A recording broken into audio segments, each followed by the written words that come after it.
Hello guys! So yun, nag-aantay na kami mag-open yung Uniwide. Good morning. Good morning!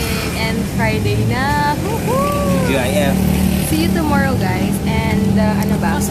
Marami yatang malilate. So better siguro na i-move na lang ng 3 PM no? Tingin mo.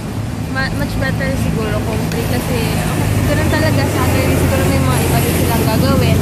Kaya move na lang natin ng 3 PM. Again guys. So yun. Naalala ko na naman, napuyat ako dahil kay sis, Arian and Ate JL. Hi Ate JL! Siya yung anak niya si Bella. Hi Bella again! Ang cute-cute ng voice mo. Super tuwan-tuwa ako sa'yo kagabi. Hi Bella, I'm Jacob. Super cute na kita ko yung pagkasabi niya ng sweet dreams! Super cute. Tapos Tita Debbie tawag na sa akin. And kay Sis Arian, hindi pa rin talaga ako makaget over sa'yo. Tawa ko ng tawa kagabi. As in, ko talaga sis. Nawalaan to ko sa'yo. Kaya hindi ko pwede yung sabihin yung mga pinagsasabi niya eh. So yun, Friday na! Woohoo! Excited na ako. And grabe, alam mo ba? Maganda ang weather. Masarap Magpaano? Bukas, car wash. Oo. Sigurado na magpapa-car wash na kami. Wala na talaga makakapigil. Dahil nakakahiya na rin yung sasakyan namin. Grabe, sobrang dumi. As in, super duper dumi as in. To the highest level yung dumi niya. Kaya, talagang kailangan na. Ay, parang, iba yung weather ngayon, parang humid na naman siya. Malagkit na naman. So, yun. Pinagpawis na naman ang kadaldal ko. So, yun guys, later na lang. Ay, yun nga, baka nga 3 PM na lang bukas kasi maraming malilate eh. Pero sabihan ko si Yims. Hindi pa ako tumatakbo pero grabe na yung pawis ko as in.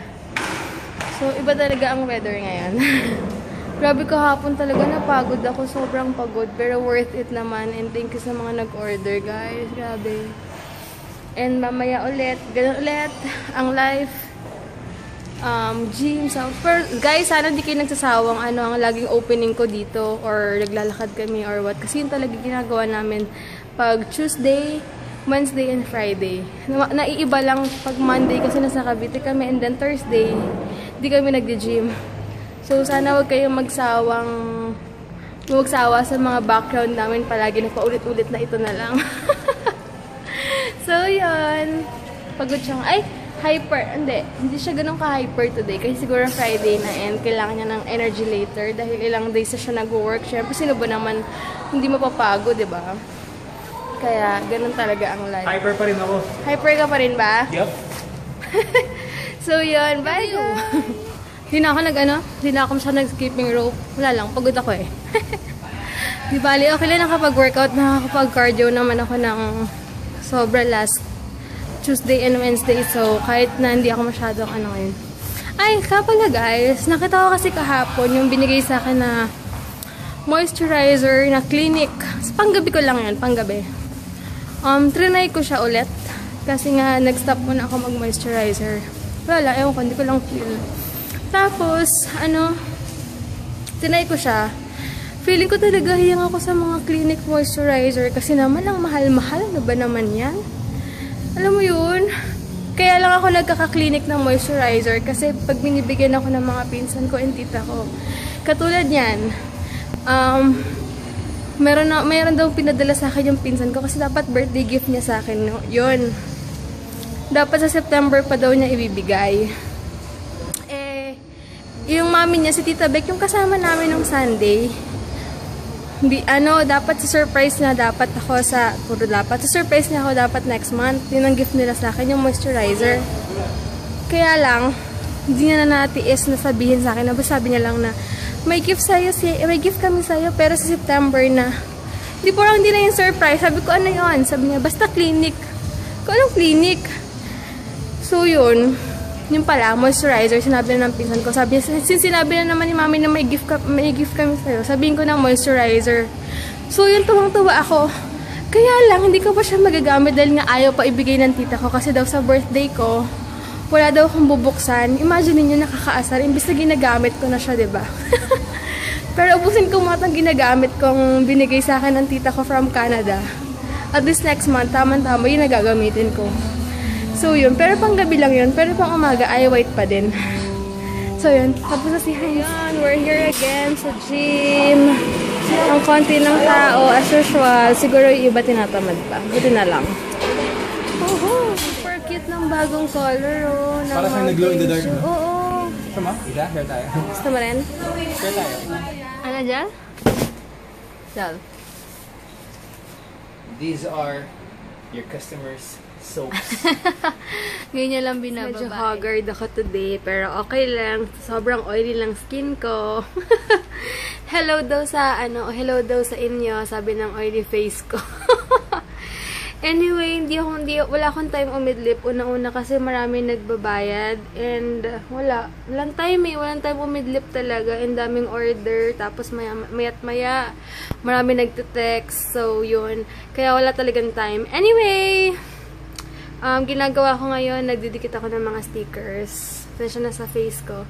Didikit ako ng stickers ngayon para hindi na ako masyadong mangarag next time. At least okay na. Pag may nag-order, iaayusin ko na lang, tapos padala, para hindi na ako kung kaya ko naman gawin ngayon, bakit hindi ko gawin, diba?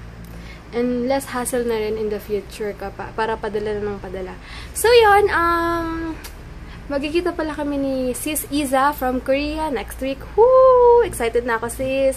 Magkikita kami sa Dasmariñas kasi on the way naman kami kasi may date kami ni Heinz next week. Oh, sakto, next week may date kami. So, yun, pasensya na guys sa oiliness ng face ko. And, basta, mag-aayos muna ako guys. Bye! So, yun, ang ingin na electric fan ko. Anyway, mapunta akong Star Mall ngayon and wala lang, mag-iikot-ikot. And, mag-grocery ako ng konti and titingin ako ng honey na sinasabi ni Sis Myri. Sana meron sa Pure Gold. So, yun, nag-lipstick na ako, lalang red lang siya. So, yun. See you later, guys. Dito ko ngayon sa may Watsons. And ito pala, same nung yung supply ko. Kano ba to? 34 pesos lang. Diba? Mura. Maganda yan eh. Ay, hindi ko na mabalik. Sorry. So, yun. Try ko to. Rice, carousel, vitamin B3, facial mask, and Bobby. Kasi next week pa yung schedule ko sa pedicure. So, ito mo. So, ayun, before ko i-end yung vlog ko today, papakita ko sa inyo kung ano yung mga pinagbibili ko kanina. So, yun. Kasi pumunta ako SM, di na ako natuloy ng Star Mall, tinamad na ako maglakad, and mainit eh. So, yun, bumili ako ng Kleenex tissue para sa car namin kasi ubos na. Nung Sunday pa naubos. So, yun. Kailangan talaga to. And, ito. Bumili rin ako ng Rice Carousel. Vitamin B3 facial mask from Watsons. Tatry ko siya later kung okay or what. Or baka gawan ko ng review pag sinipag ako. And, pinili ko to. Meron yatang 3 or 4 na klase nito. Merong pang antioxidant lang. And, for refreshing lang, ganyan. Or, ewan ko ano yung isa, nakalimutan ko. Pero ito, pinili ko yung whitening and revitalizing, soothing, brightening, free parabens. Okay? Alcohol and lanolin. I don't know kung paano i-pronounce, whatever. Basta. And, made in Korea. Tatry ko kung okay siya. And, nagmahal na siya. Dati 120 lang to. Naging 140 na yung vitamin C namin. From Watsons din. Maganda eh. Yan. And, yon. And, sorry, maingay ah. And, Centrum, vitamins ni Heinz. And, Apple, ang aking dinner, 30 pesos. Walang choice eh, 30. Yan talaga. Ang mahal talaga ng prutas ngayon. And, candy ni Heinz. Yan. And, bumili ako ng honey. Nakakatuwa kasi, nung tumitingin ako ng honey, hindi ko alam yung bibilin ko. Pinili ko si Sis Myri kasi may binili silang honey. Nakalimutan ko yung brand, hindi ko alam. Tapos, merong isang honey na ganyan lang siya kaliit. Honey bee, makikita niyo sa SM, 86 pesos lang ata siya. Tapos, nagtanong ako kay kuya, sabi ko, Kuya, ano pang okay dito? Ano okay na honey? Sabi ko, same price, I mean, may mahal na honey kasi and may mura. Sabi ko, yung pinagkaiba, siguro sa brand lang, ano? Na-curious lang ako. Sabi ko, siguro sa brand lang. Tapos sabi ko, ito siguro yung honeybee yung maliit. Ito na lang kuya, mura lang 86. Sabi niya, ma'am, hindi po, mas mura to. Ito, tinuro nga niya to. Kasi 500 grams na siya. Tapos, 99 lang. And then yung honeybee, ewan ko, mga 40 lang grams lang ata yun or something. Tapos, sabi ko, ay, oo nga, no. Sabi ko, at least, sabi ko, thank you, kuya, kasi may natutunan ako sa'yo. Sabi ko, tamang-tama yan, magagamit yan kapag may sariling family na ako. Hindi na ako basta-basta pa mag-grocery, nakuha na lang ng kuha. Sabi ko. Anyway, thank you, kuya, sa Kuya SM. Laki ng tulong mo kasi ngayon, pag bibili na ako, magiging wise na ako talaga. So, ayun. Kaya, ito napili ko. 99 lang siya. Gagawin ko siya ng 1 spoon a day. So, yun. 1 spoon a day ko siya. Sorry, maingay kasi may nabuhugas ng pinggan eh. So, yun. 1 spoon a day ko siya. And, kahapon, binigyan ako ni Heinz ng tea. Hindi talaga ako umiinom ng tea, pero ito try ko daw siya with honey.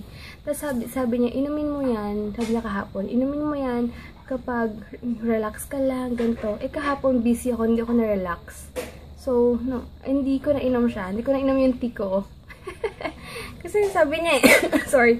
Sabi niya kasi inumin ko pag relax ako. Hindi man ako relax kahapon. So, yun. Pero ngayon, relax ako dahil ang aga nagbayad ng mga umorder. Kaya, may time ako mag-chillax. So, yun. Bye, guys. Thank you for watching. Ang galing yung vlog ko. So, see ya tomorrow. Bye. God bless.